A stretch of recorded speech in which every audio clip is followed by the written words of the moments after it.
Welcome to another episode of Mythic Drafting and our 10-part series on how to draft each of the 10 colour pairs in the upcoming set, March of the Machine. If you like this type of content and want to see me drafting this set when it comes out on Arena, be sure to give the video a like and subscribe below. But now let's take a look at how to draft white-red. And as always, I like to take a look at the signpost uncommons to begin with, the first of which is Mirror Shield Hoplite. This is a red and a white for a 2/2 vigilance, and whenever a creature you control becomes the target of a backup ability, copy that ability. You may choose new targets for the copy. This ability triggers only once each turn. So it's already clear from this that red-white wants to be attacking and it wants to have creatures with the backup ability, which is effectively when that creature comes into play, it will give a +1/+1 counter to another creature or itself. And if it does give the +1/+1 counter to another creature, that creature gets all the abilities that the first creature with backup has on it. So Mirror Shield Hoplite effectively makes it so that you can play this, then you can play on turn 3 a creature with backup, you put the backup ability on the Hoplite, and then your creature can also get the trigger from the backup to make sure that it's still a full powered creature. If you can also just choose whatever you want to do with the second backup ability, you can put them both on the Hoplite, you can put them both on another creature, and this will quickly escalate your backup abilities out of control. The next card is the Red-White Battle, which is Invasion of Kylum. It's 2 a red and a white for a battle with 5 defender counters on it. When it enters the battlefield, up to 2 target creatures each get +2/+0 and gain Vigilance and Haste until end of turn. This is a bit of an awkward one as it doesn't really affect the board permanently, and you're really going to want to be flipping it the turn you cast it, otherwise it's going to be difficult to take long-term benefit from the effect. The other awkward thing is that it gives creatures haste, and I think it's going to be pretty rare that you cast this and another creature on the same turn, unless you've held it and drawn a creature on, say, turn 8 or 7, and you have 7 or 8 mana to be able to cast the creature and it. So I think this is probably one of the weaker battles, but if you do manage to flip it, it gives you a really strong effect in that you cast the sorcery Valor's Reach Tag Team, which is create 2 3/2 red and white warrior tokens with whenever this creature and at least one other creature token attack, put a +1/+1 counter on this creature. So they flip into 2 3/2s, and then when you attack with them, they both get a +1/+1 counter and become 4/3s. This is just a really efficient card. If you do manage to play this on turn 4, pump your 2-drop and 3-drop and flip it, the game is going to be so far out of reach for your opponent and really tough for them to deal with. However, I think that's a real living the dream scenario. It's going to happen way less than you expect. I'll certainly give this card a try when the set comes out, but I'm not expecting it to be particularly good. There are, however, a lot of powerful uncommons in red-white, the first of which is Fearless Scold, which is 4 and a red for a 3/2 Dwarf Berserker with double strike, and it has backup 1. This card is just really efficient. It can come down itself as a 4/3 double striker, which is very, very tough to deal with, but it can also just come down as a 3/2 double striker and give one of your creatures +1/+1 and double strike. So if you have a 4/4 or you have a flyer, it's just going to deal a hell of a lot of damage. It's going to force your opponent to probably chump block if they're already low, and it's going to allow your creatures to effectively get through, potentially flip a battle, or just deal a lot of damage to your opponent. The next card is Stoke the Flames, which is 2 red for an instant with Convoke, and it deals 4 damage to any target. This card's just a really, really good removal spell, but also in red-white, I think what it allows you to do is it allows you to get quite aggressive, as it can effectively be used to finish your opponent off if you manage to get them to 4 or less life. This is a great card. It's going to go in every red deck, but I think red-white is a really good place to have it. Another card that I think is going to be quite good in red-white is Scrappy Bruiser. It's 3 and a red for a 3/4, and whenever it attacks, up to 1 target creature that's attacking gets +2/+0 and gains trample until end of turn. You return that creature to its owner's hand at the end of combat. It's a bit awkward in that you don't always want your creatures coming back if you're trying to scale out of control. However, if you've got some backup creatures that don't have counters on them and are a little bit smaller, and you want to repeat the backup ability, it's going to allow you to do that. It's also going to allow you to push through damage, and if your opponent is already going to have to block a creature, then it's good to give it +2/+0 and trample to push some damage points through. I think it's a really interesting card, and the fact that it's a May ability is quite good, and it's a 3/4 for 4 regardless with upside, and I think it's going to be quite good in the red-white backup decks. The other powerful uncommons are the red-white flip cards. The first one is Sunblessed Guardian, which is 1 and a white for a 2/2, and then for 5 and a red Phyrexian you can transform it into Furnace Blessed Conqueror, which is a 3/3 Phyrexian Cleric. Whenever it attacks, you create a tapped and attacking token that's a copy of it, and you put a +1/+1 counter on that token for each +1/+1 counter on it, and then you sacrifice that token at the beginning of the next end step. This card is just a great early body to put +1/+1 counters on from backup, and in the late game you get to flip it, and it's going to probably be a 5/5 that when it attacks, it creates another 5/5 attacking. It's just a really, really efficient creature. I think it's a great place to put backup, one of the better options, and if your opponent doesn't kill it, they're likely going to lose the game. Another such card is Harried Artisan, which is 2 and a red for a haste 2/3, and then for 3 and a white Phyrexian, you can transform it into Phyrexian Skyflayer, which is a 3/4 flying haste Phyrexian Artificer. This is just a very efficient creature. It's going to come down on turn 3, allow you to potentially swing for 4 damage on turn 3 if they haven't played a 2-drop. And then once they come up the board, you can just transform it into a flying 3/4, which is a fantastic flyer to deal additional damage. One thing to keep in mind with these two cards though is you don't really want to be transforming them into open mana, as your opponent can blow you out with a huge tempo swing if they have any removal spells, particularly given that these creatures on the front side have quite low toughness. There are also some strong commons in red-white, and I think I've focused here at looking at the cards that are quite aggressive. The first which is Trailblazing Historian, which is 1 and a red for a 1/3 haste human shaman, and you can tap it to give another target creature haste until end of turn. This card's just going to come down on turn 2, start hitting them, and then I think your really aggressive red-white decks are going to be able to take advantage of this by giving all of your creatures haste from that point forward. And if you don't have things like that, you can always just use it as a good place to put backup tokens, as it's already got high toughness. Another card that I think you're going to want to be playing early is Enduring Bondwarden, which is 1 white for a 0/1 with backup 1, and when this creature dies, you put its counters on target creature you control.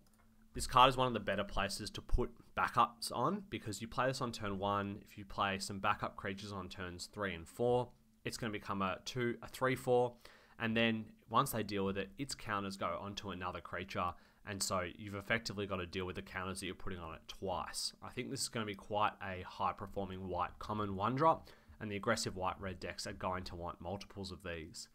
The next card is Redcap Hell Slasher, which is 3 and a red for a backup 1 Goblin Rogue with 2/3 and First Strike. And this card is just quite good in that a 3/4 First Striker is fine for 4 mana, and then if you can give one of your creatures +1/+1 and First Strike, that's great. And then it's also going to be able to take advantage of any other backup creatures you have later, in that it's going to get bigger and bigger and harder to deal with. Then we have Realmbaker's Grasp, which is 1 and a white for an enchantment aura, enchant artifact or creature. That permanent can't attack or block, and its activated abilities can't be activated unless they're mana abilities. Effectively, this is Arrest for 2 mana. I think this is one of the most aggressive arrest/passivism effects we've seen printed. It's going to allow for some really strong tempo plays where you might go 1-drop, 2-drop, 3-drop, and then on turn 4 you play this on that blocker, you play another 2/2, and very quickly the game is out of control. It's going to allow you to cast 2 spells in 1 turn very early, and is a really strong effect that you're definitely going to want. I think it's going to be great in every white deck, but particularly in red-white. Then we have Hanger Scrounger, which is 2 and a red for a 2/1 with backup, and whenever this creature becomes tapped, you may discard a card. If you do, draw a card. One of the problems that white-red tends to have in sets is if it doesn't get the early kill, it quickly gets overpowered by decks with more card advantage, bigger creatures, and just more efficient cards per card. What this allows you to do though is if you can cap your lands, or your curve, at 4 converted mana or 3 converted mana cost, then very quickly you can play Hanger Scrounger, put the backup counter on a creature, attack with it, filter away a land, draw a card, and the next turn you can attack with the Scrounger as well to filter another card. I think this card is going to overperform what it looks like, and is a solid card to put in your red-white decks. Another such card is Sigiled Sentinel, which is 2 and a white for a 2/2 human knight with backup 1 and vigilance. This card's going to allow you to effectively try and win races. It's going to allow you to be aggressive whilst also protecting your battles, in that if your opponent has played a battle and you're worried about attacking as the white-red deck because you don't want them to flip it, well, you can play Sigiled Sentinel, put the backup counter on your best creature. It gets vigilance, it can attack and get damage through, and it'll still be there to block and defend the battles that you're protecting. It's also a great place to put backup counters as it has vigilance and allows you to take advantage of the huge creature on attack and then also on defense as well. But the cards that you're going to want to be playing in red-white aren't the commons and uncommons, it's of course the rares. I've tried to focus here on the backup rares and also the rare that best takes advantage of backup counters. The first backup rare is Boonbringer Valkyrie, which is 3 white for a backup 1 Angel Warrior, and it's a 4/4, and it has flying, first strike, and lifelink. So this card's just going to come down. It's going to make one of your creatures into a huge first strike flyer with lifelink, gain you a bunch of life and deal a bunch of damage. And then it's also going to be a 4/4 flying, first strike, lifelink. And it's just an amazing card. It's going to swing most races. If they can't deal with it, they're probably going to lose the game. It's just an amazing white card. It's going to go in every white deck. And if you have it in a white-red deck, I do think that you definitely want to play it as a 5-drop, even if you want to have a low curve. It's just going to push you over the top and make sure that you can beat the controlling decks and also outrace the other aggressive decks. Another card that's going to be good in white-red is Vodaran Thrillseeker, which is 2 and a red for a 1/1 with backup 2, and it has 1 mana, sacrifice this creature. It deals damage equal to its power to any target. So this card, I think, is just going to be very strong in that you can play it, you can put the 2 counters on your 2-drop and attack with, say, a 4/4 on turn 3, and then if they have any 1 toughness creatures, you can sacrifice it to deal 1 damage to them, but additionally, you can just put additional backup counters on it later to scale it up to the point where it can deal the damage that you need it to deal to take out a creature. The next rare is a rare that I think you're going to want to put +1/+1 counters on, and that's Dusk Legion Duelist. It's 1 white for a Vampire Soldier 2/2 with Vigilance, and then whenever you put a 1/1 counter on it, draw a card. This ability triggers only once each turn. This effectively gives all of your makes all of your backup creatures into cantrips as well, and it's just the best creature that you can possibly play on turn 2 in a backup deck, as it's going to quickly allow your deck to cycle out of control, put pressure on the opponent while simultaneously gaining card advantage. Finally, white-red has access to 2 of the planeswalkers in this set if they manage to get opened at your table. The first of which is Archangel Elspeth. It's 2 white for a legendary planeswalker Elspeth with 4 loyalty. For +1, it creates a 1/1 white soldier creature token with lifelink. For -2, puts 2 +1/+1 counters on target creature. It becomes an angel addition to its other types and gains flying. Then its -6 is return all non-land permanent cards with mana value 3 or less from your graveyard to the battlefield. This card's obviously very, very strong. It's going to allow you to put 2 +1/+1 counters on another creature, make it a flying angel. If you have any vigilance creatures, it's just an amazing effect. And then it also has the ability to protect itself and create lifelink bodies for you to put +1/+1 counters on with backup abilities. The next one is Chandra's Hope's Beacon, which is 4 red for a 5 loyalty planeswalker. Whenever you cast an instant or sorcery spell, you may choose new targets for the copy. This ability triggers only once each turn. You can +2 to add 2 mana in any combination of colours. You can +1 to exile the top 5 cards of your library. Until the end of your turn, you may cast an instant or sorcery from among those exiled cards. Then its -X is Chandra's Hope's Beacon deals X damage to each of up to 2 targets. This is just a slam dunk A+ card. It is just amazing. It's going to be particularly good in blue-red spells. However, even in white-red, you're going to cast this. You can +2 it if you've got a 2 mana or 3 mana and you've got 7 lands, instant or sorcery to then cast it and copy that. Or you can just play it, -4 it to kill 2 of their 4 toughness creatures, punch some damage through, and they still have to worry about dealing with Chandra. If they've got 2 5 toughness creatures, I'm perfectly happy with you playing this and getting a strong 2-for-1 and tempo swing. These are both amazing cards. They're going to go in every red and white deck, but I hope that you manage to get them and open them in your white-red decks. So what's the overall game plan of white-red? It wants to be an aggressive deck. It's definitely the best place for the backup cards because of its white-red uncommon, and it wants good bodies to put counters on to take advantage of those cards, but most importantly, it really needs to have a good curve. You want to make sure that you're prioritizing that when drafting so that you can ensure you go 1-drop, 2-drop, 3-drop, and 4-drop.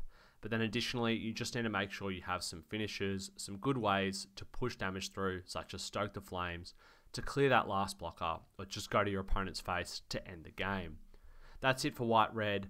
If you like this video, please be sure to give it a like and comment below what cards you're looking forward to drafting in White-Red, and then be sure to subscribe so you can check out the videos of us drafting this set once it's released on Arena.